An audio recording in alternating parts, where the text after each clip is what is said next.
할렐루야. 주님께서 우리와 같이 계십니다.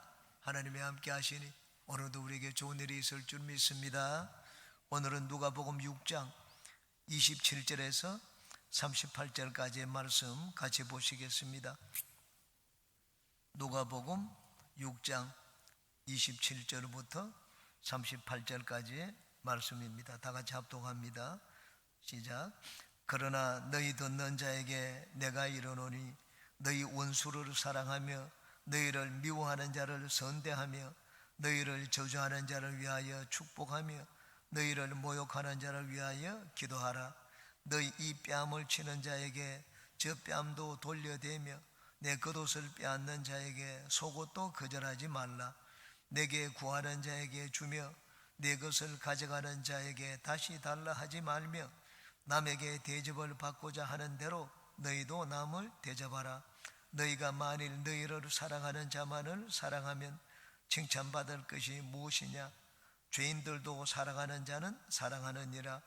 너희도 만일 선대하는 자만을 선대하면 칭찬받을 것이 무엇이냐? 죄인들도 이렇게 하느니라. 너희가 받기를 바라고 사람들에게 구워주면 칭찬받을 것이 무엇이냐? 죄인들도 그만큼 받고자 하여 죄인에게 구워주느니라. 오직 너희는 원수를 사랑하고 선대하며 아무것도 바라지 말고 구워주라. 그리하면 너희 상이 클 것이요 또 지극히 높으신 이의 아들이 되리니 그는 은혜를 모르는 자와 악한 자에게도 인자하시니라. 너희 아버지의 자비로우심 같이 너희도 자비로운 자가 되라. 비판하지 말라. 그리하면 너희가 비판을 받지 않을 것이요 정죄하지 말라. 그리하면 너희가 정죄를 받지 않을 것이요 용서하라. 그러면 너희가 용서를 받을 것이요 주라. 그리하면 너희에게 줄 것이니 곧 후이되어 누르고 흔들어 넘치도록 하여 너희에게 안겨주리라. 너희가 헤아리는 그 헤아림으로 너희도 헤아림을 도로 받을 것이니라. 아멘. 예수님은 앞에서 네 가지 복, 마태복음에서는 8가지 복을 말씀을 하셨는데 누가복음에서는 4가지 복을 기록을 하고 있습니다. 그리고는 곧이어서 예수님께서 우리의 삶이 세상 사람들과 다른 삶이 되어야 된다고 말씀하고 계십니다. 한마디로 역설적인 삶입니다. 여기 예수님의 앞부분에서 9가지 역설적인 삶을 말씀을 하고 있습니다. 이 중에 우리가 어느 정도 신앙의 수준까지 와 있는지 나를 점검하는 시간이 될 것입니다. 9가지 중에 한 가지를 실천하는 사람도 있을 것이고 그 어느 것도 실천하지 못하는 분도 있을 것입니다.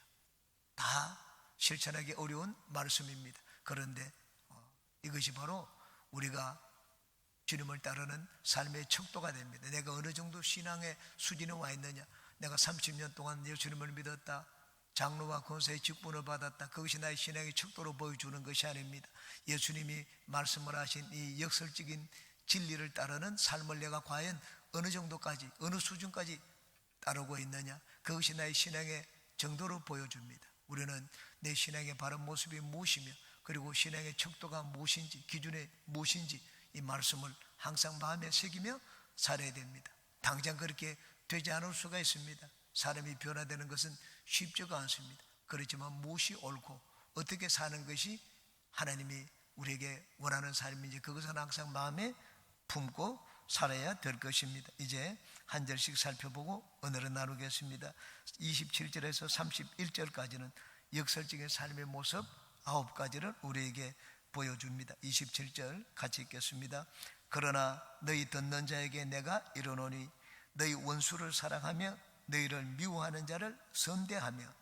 첫 번째 역설적인 삶입니다. 너희 원수를 사랑하라고 말씀을 했습니다. 원수는 나를 미워하는 자입니다. 나에게 욕을 하는 자고 나에게 해를 끼치려는 자입니다. 그런 원수에게 사랑으로 대한다는 것은 일반 세상 사람들에게서 찾아보기 어려울 것입니다. 이 뒤에 32절과 34절에 보면은 일반적인 세상 사람들의 삶의 방식을 보여주고 있습니다. 세상 사람들도 이렇게 하지 않느냐? 3번이나 죄인들도 이렇게 한다고 얘기했습니다. 죄인들은 세상 사람입니다. 세상 사람들도 자기를 사랑하는 사에게는 사랑한다고 말씀을 하고 있습니다. 우리 속담에도 가는 말이 고우면 오는 말도 곱다는 말이 있지 않습니까? 내가 잘해주면 상대방도 나에게 잘해줍니다. 내가 사랑하게 되면 내가 또 사랑으로 대받을 수가 있습니다. 일반 세상 사람들이 사는 삶의 방식입니다. 그런데 주님께서는 원수까지도 사랑하라고 말씀을 하셨습니다. 이 원수를 사랑하라는 말은 감정적인 사랑을 말하지 않습니다. 마음의 감정을 느끼는 그런 사랑을 말하지 않습니다. 이 당시 원수는 로마 사람들이었습니다. 이 로마 사람들에게 그런 감정적인 사랑을 가지라는 말이 아닙니다. 의지적인 사랑입니다. 하나님이 이렇게 했기 때문에 그래, 나는 미워하는 마음을 버리자, 내가 악을 행하려는 그런 마음을 버리자. 이것은 의지입니다. 서로 좋아하는 그런 감정이 생기는 것을 말하지를 않습니다. 왜 예수님께서 원수를 사랑하라고 말씀을 하셨습니까? 원수를 내가 원수로 대하면은 이 원수의 관계가 끊어지지를 않습니다. 계속 꼬리에 꼬리를 물고 원수지간 이 나쁜 관계가 없어지지 않습니다. 그런 관계를 만드는 자가 누굽니까? 그런 관계를 만드는 자는 마귀입니다. 마귀가 배후에서 우리가 상대방을 미워하게 만들고 나쁜 관계를 맺도록 만듭니다. 이 마귀의 이 배후의 세력과 영향을 끊는 방법이 무엇입니까? 미워하지 않는 것입니다. 미워하게 되면 나는 마귀의 도구가 됩니다. 마귀는 내 삶에서 떠나지 않습니다. 그렇지만 그 내가 미움을 버리게 되면 마귀는 이제 내 삶에 들어와서 어떻게 나를 지배하고 다스리지를 못합니다. 여러분, 우리는 마귀를 쫓아내고 하늘나라가 이 마귀를 원합니다. 마귀를 쫓아내는 길이 무엇입니까? 예수님께서 여기 마귀를 쫓아내고 하늘나라가 임하는 방법, 그 길을 우리에게 보여주셨습니다. 그 마귀가 우리 삶에 들어오지 못하도록 하는 것입니다. 그 원수를 사랑하는 것입니다. 마귀가 하는 일은 무엇입니까? 마귀는 갈라놓는 일을 합니다. 원수지간이 되도록 만듭니다. 하나님과 우리 사이를 갈라놓아서 원수지간이 되도록 했습니다. 형제지간에 들어와서 원수지간에 들어오게 만들었습니다. 물질을 가지고 원수지간이 되게 만들고, 감정을 가지고 원수지간이 되게 만들고, 마귀가 하는 방법이 이 서로 간의 관계를 깨뜨리는 것입니다. 원수지간이 되도록 만드는 것입니다. 내가 내 대해서 이 잘못된 관계를 끊기 위해서는 내가 상대방을 미워하지 않으면 됩니다. 원수를 사랑하라고 했습니다. 그러면 마귀가 뒤에서 이제는 배후에서 역사를 하지를 못합니다. 이 땅에서 마귀를 내어 쫓아내는 길이 사랑입니다. 항상 이것을 마음에 품고 우리는 마귀에게 속지 말고 하나님의 나라를 전하고 확장시키는 하나님의 도구들이 되시기 바랍니다. 두 번째입니다. 너희를 미워하는 자를 선대하라고 했습니다. 뒤에 33절에 보면 죄인들도 나에게 잘해주는 자에게는 잘해준다고 얘기했습니다. 나에게 선대하는 자에게는 죄인들도 좋게 대해줍니다. 그런데 나를 미워하는 자에게 잘해주는 것은 쉽지 않습니다. 세상 속담이 있습니다. 세상 속담 가운데 이 속담들은 우리에게 진리를 보여주는데 거의가 역설적인 진리를 보여줍니다. 예수님이 여기서 하시는 말씀이 역설적인 진리입니다. 보통 사람들이 할 수 없고 보통 사람들이 하는 것과는 전혀 다른 방법, 거꾸로 사는 삶을 우리에게 보여주고 있습니다. 나에게 잘해주는 자는 잘해줄 수 있지만 나를 미워하는 자에게는 내가 같이 미워하게 되지 좋게 대하기가 쉽지 않습니다. 그런데 속담에 보면 우는 아이에게 떡 하나 더 준다는 말이 있습니다. 미운 사람에게 떡 하나 더 준다는 말이 있습니다. 미운 사람에게 떡 하나 더 주게 되면 그것이 바로 관계를 개선하게 됩니다. 미움을 없애는 길입니다. 예수님은 여기 우리에게 미움을 없애는 길을 보여주셨습니다. 상대방을 변화시키고 사람을 변화시키는 길을 보여주셨습니다. 나를 미워하는 저 사람을 어떻게 하면 변화시킬 수 있을까? 나도 똑같이 하면 그 사람이 결코 변화되지 않습니다. 그렇지만 상대방이 나를 미워할 때 그냥 나는 아랑곳도 없이 선을 해가면 됩니다. 그러면 사람이 변화되게 됩니다. 그러므로 여러분은 악을 악으로 갚으러 하지 말고 그 마음이 선한 사람이 되시기 바랍니다. 28절입니다. 같이 읽겠습니다. 너희를 저주하는 자를 위하여 축복하며 너희를 모욕하는 자를 위하여 기도하라. 세 번째 역설적인 삶입니다. 너희를 저주하는 자를 위하여 축복하라. 나에게 악담을 퍼붓는 자에게 너도 같이 그냥 뒤에서 악담을 퍼붓지 말고 축복해 주라고 말씀을 하셨습니다. 예수님은 제자들에게 말씀을 하시기를 너희들은 가는 곳마다 그 집에 들어가서 그 집이 평안하기를 빌라고 했습니다. 그 집에서 받아들이지 않고 내어 쫓으면 그 집에서 빈 평안이 축복이 너에게 돌아올 것이라고 했습니다. 합당하면 그들이 복을 받을 것이라고 했습니다. 미워하는 자를 축복하라. 합당하면 그가 하나님의 자녀가 되고 복을 받을 것이고, 합당치 않으면 내가 빈 축복이 나에게 돌아올 것입니다. 야, 내가 미워하는 자에게 복을 빌어주는 것이 바로 내가 복을 받는 길이다. 그렇게 생각을 해 보십시오. 그러면 훨씬 더 여러분은 이 가벼운 마음으로 나를 미워하는 자에게 복을 빌어줄 수가 있을 것입니다. 내가 여러분 이 입술에서 나오는 말은 부메랑이 되어서 나에게 돌아옵니다. 메아리를 치면 메아리가 되어서 나에게 돌아오는 것처럼 저주를 하면 저주가 나에게 돌아옵니다. 그러나 축복, 좋은 말을 하면 그 좋은 말이 나에게 돌아옵니다. 그러므로 항상 여러분 입술에서는 좋은 말만 나오는 입술이 되시기 바랍니다. 칭찬하는 말을 하고 복을 빌어주는 여러분 입술이 되시기 바랍니다. 네 번째, 역설적인 진리. 너희를 모욕하는 자를 위하여 기도하라고 했습니다. 모욕, 내가 인격적인 수모를 주고 사람들 앞에서 그냥 창피를 주는데 그 사람을 위해서 기도하라고 했습니다. 여러분 그런 마음이 선뜻 내키지 않습니다. 저는 이것을 진짜 생생하게 당해보고 체험을 한 적이 있습니다. 학교에서 교편을 잡을 때 예수님을 믿는 것 때문에 아주 특별히 더 막 그 교장 선생님이 저를 믿게 봤습니다. 미운털이 되어가지고 많은 직원 조회할 때도 이렇게 세워가지고 창피를 주기도 하고, 다른 사람에게 복음을 전하면 저 멀리서 다가와가지고 막 어이 김 선생, 임 선생하고 얘기하지 마. 저하고 상종을 못하도록 했습니다. 낯이 뜨거워지고 참 인격적으로 모욕감을 느낀 적이 한두 번이 아니었습니다. 전 그럴 때마다 돌아서면 하나님이 기쁨을 주셨습니다. 그런데 매일 아침에 직장에 나갈 때마다 그 교장 선생님 보는 것이 두려워가지고 나가기가 싫었습니다. 기도하지 않을 수가 없었습니다. 그때는 예수님을 믿은 지 얼마 되지 않았습니다.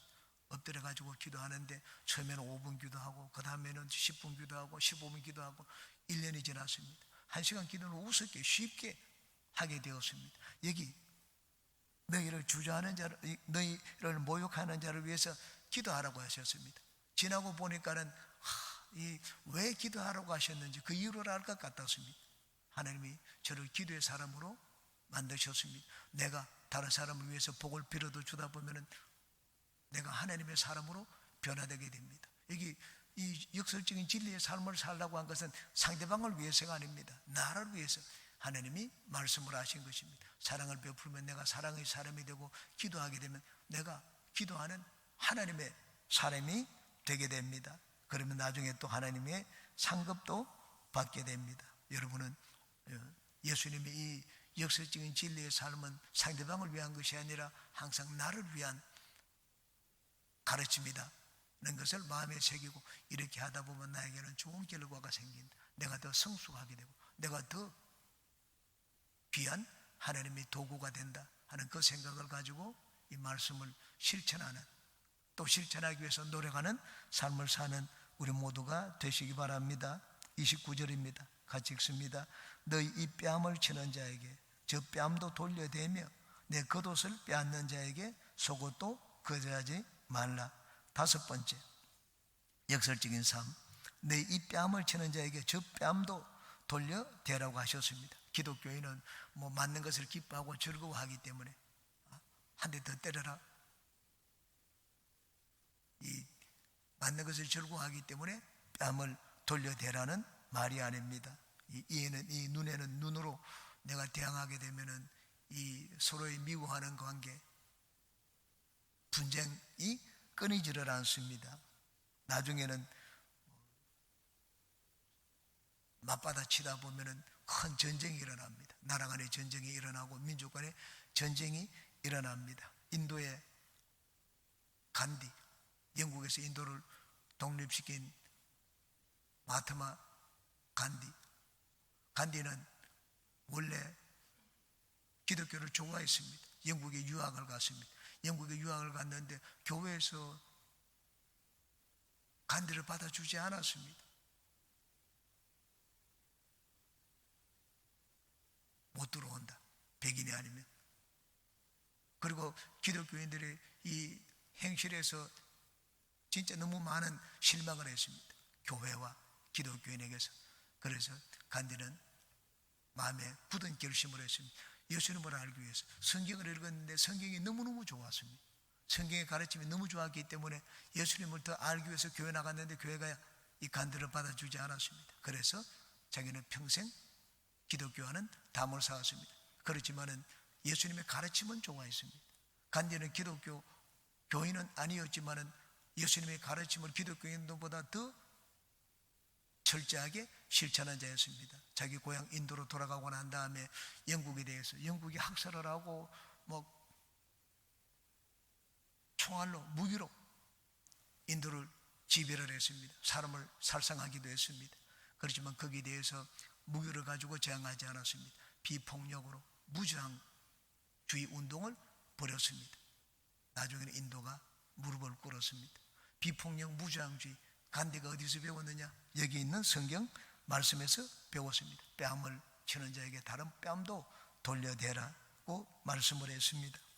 여러분, 우리 흔히 말하기를 때린 자는 잠을 제대로 못 자도 맞은 자는 편안하게 발 뻗고 잠을 잔다는 말이 있습니다. 여러분, 내가 막 맞받아치고 때려 보십시오. 내가 상대방에게 더 큰 피해를 입혔다, 더 큰 충격을 주었다. 그러면 잠을 잘 수가 없습니다. 그러나 얻어맞게 되면 그냥 편하게 잠을 잘 수가 있다는 말이 있습니다. 여기 나의 오랫밤을 때리는 자에게 왼밤도 돌려 대라고 말씀을 했습니다. 요즘은 시대가 악해져 가지고 이유 없이 그냥 사람을 폭행하고 살인하고 하는 그런 일들이 많습니다. 그런 자들에게 오른밤 맞고 왼밤 돌려대라는 말은 아닙니다. 이유 없이 그렇게 하는 자, 여기 오른밤을 때리는 자에게 왼밤도 돌려대면 이제 하나님이 다스리십니다. 세상에서 악을 행하는 자는 세상 법이 있습니다. 법이 있고, 법이 있기 때문에 법에게 맡기면 됩니다. 그리고 법이 다하지 못하는 것은 하나님이 아십니다. 하나님을 믿는 자의 삶을 우리에게 보여주고 있습니다. 나도 때리게 되면 나도 법의 심판을 받습니다. 이 세상 법에는 정당방위로 갈지 모르겠습니다. 그렇지만 하나님께는 심판을 받을 수가 있습니다. 하나님이 때리면 맞으라고 했습니다. 그리고 또 필요하면 다른 뺨도 돌려대라고 말씀을 했습니다. 심판을 하나님께 맡기라는 말씀입니다. 내가 응징을 하고 내가 갚으려고 하지 말라고 말씀을 했습니다. 믿음의 삶을 보여주는 것입니다. 여섯 번째, 내 겉옷을 빼앗는 자에게 속옷도 거절하지 말라고 했습니다. 마태복음에는 이렇게 되어 있습니다. 마태복음 5장 40절에 또 너를 고발하여 속옷을 가지고 하자는 자에게 겉옷까지도 가지게 하며, 마태복음에는 속옷 달라고 빼앗으려고 하는 자에게 겉옷까지 주라고 했는데 여기는 겉옷 빼앗으려고 하는 자에게 속옷도 거절하지 말라고 했습니다. 거절하지 말라. 세상 사람들은 고소를 하면 막 고소를 합니다. 근데 고소를 해가지고 막 권력을 가지고 아주 막 교묘한 방법으로 내 것을 빼앗으려고 하는 자에게 그냥 더 주라고 말씀을 했습니다. 여기 겉옷을 빼앗는 자에게 속옷도 거절하지 말라. 막 가진 것이 많은데 더 빼앗는 자를 말하는 것이 아닙니다. 여기 겉옷을 달라고 하는 자에게 보고는 너 속옷도 주라고 했습니다. 상대방이 보니까 너무 형편이 딱하기 때문입니다. 도둑질하는 것도 원래 지금은 막 흥행을 위해서 이 일탈한 삶을 살기 위해서 도둑질하고 살인하기도 하고 하지만은 원래 물건을 훔치는 것은 나에게 필요하기 때문입니다. 내가 먹고 살기 위해서 이것이 필요한데 없기 때문에 훔치는 경우가 많습니다. 여러분, 우리는 장발장 이야기를 잘 압니다. 장발장의 가족이 가난했습니다. 너무나 가난해서 가족들을 먹여 살리기 위해 가지고 빵을 한쪽을 훔쳤습니다. 그러다가 붙잡혀가지고 5년형을 받았습니다. 5년형을 받았는데 가족들이 걱정되어서 여러 번 탈옥을 하려고 했습니다. 또 붙잡혀가지고 형이 가중되었습니다. 형벌이 가중되어서 19년을 살고 나왔습니다. 그것도 다 산 것이 아닙니다. 가석방 되어서 나왔습니다. 가석방에 대해서 나왔는데 받아주는 곳이 없습니다. 성당에 들어가가지고 하룻밤을 자고 나올 때 언접시를 훔쳐가지고 나왔습니다. 나와서 경찰에 붙잡혔습니다. 붙잡혀가지고 보니까는 교회 물건 어디서 가져왔느냐, 신부가 나에게 주신 선물이라고 했습니다. 그래? 한번 가보자. 그런 거짓말이 어디 있느냐 싶어서 신부에게 갔습니다. 신부에게 갔더니 신부가 장발장에 붙잡혀 오는 것을 보고 난 다음에 내가 촛대도 가져가라고 했는데 왜 촛대는 안 가져갔느냐, 촛대까지 내어주었습니다. 경찰이 장발장을 잡아가둘 수가 없었습니다. 그래서 풀어주었습니다. 장발장은 이 일이 평생 그 마음에 남았습니다. 나중에 장발장이 아주 선한 사람이 되었습니다. 신부에게가 자기에게 베풀어진 그 행위, 그것이 평생 마음에 남았습니다. 그래서 죽을 때까지 장발장은 선한 일을 하다가 죽는다는 내용이 레 미제라블의 내용입니다. 비록 소설이지만은 소설 속에 이 신부는 겉옷을 달라는 자에게 속옷까지 주라는 예수님의 말씀을 실천하는 기독교인의 사랑을 보여주었습니다.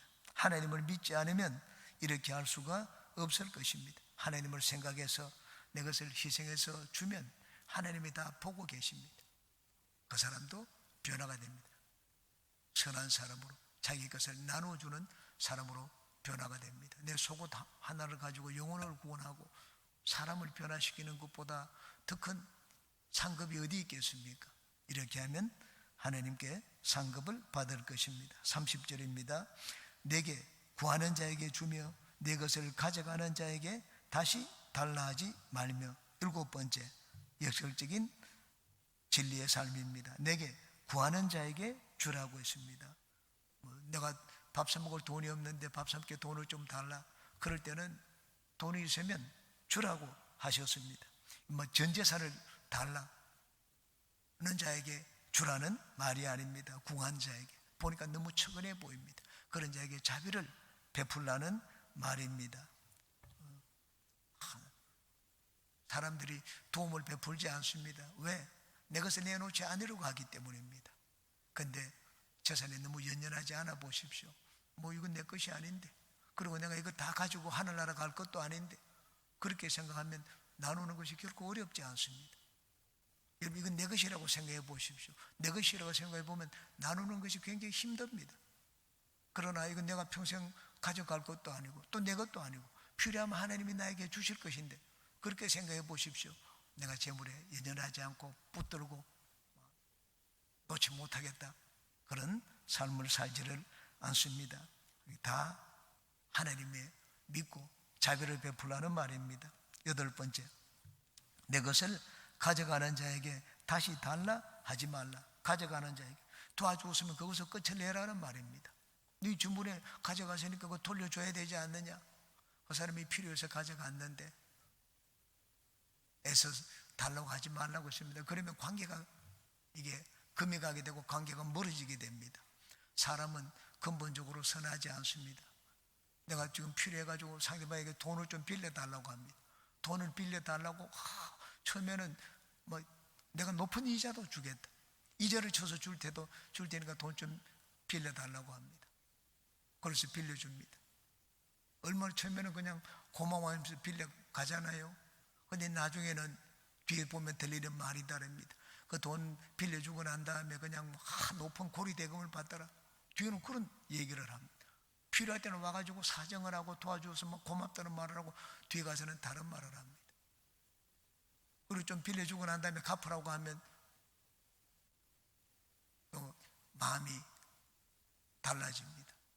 빌려주었을 때 고마운 그것을 계속 마음에 가지고 있으면 괜찮은데, 사람은 그 고마움을 마음에 계속 가지고 있지 않습니다. 그렇기 때문에 돌려달라고 하면은요, 이 관계가 깨어집니다. 필요하면 하나님이 주시지 않겠습니까? 돌려주었으면 그냥 도와주었다고 생각하고 받을 생각하지 말라고 했습니다. 내가 애써서 빚을 내어서 그렇게 하라는 말은 아닙니다. 도움을 주었으면 그냥 잊어버리라는 말입니다. 잊어버리면 하나님이 기억을 하십니다. 31절 같이 읽겠습니다. 남에게 대접을 받고자 하는 대로 너희도 남을 대접하라. 기독교인의 황금률입니다. 기독교인의 계명 중에 한 가지만 보여달라. 그럴 때 유대인 랍비가 얘기를 했습니다. 네가 당해가지고 싫은 일을 다른 사람에게 하지 말라고 했습니다. 그런데 예수님은 그것을 거꾸로 말씀을 하셨습니다. 네가 당해서 좋은 것을 다른 사람에게 해주라고 했습니다. 네가 대접을 받고자 하는 대로 남에게 너희도 남을 먼저 대접하라. 기독교인의 최고의 계명입니다. 율법의 핵심이 무엇입니까?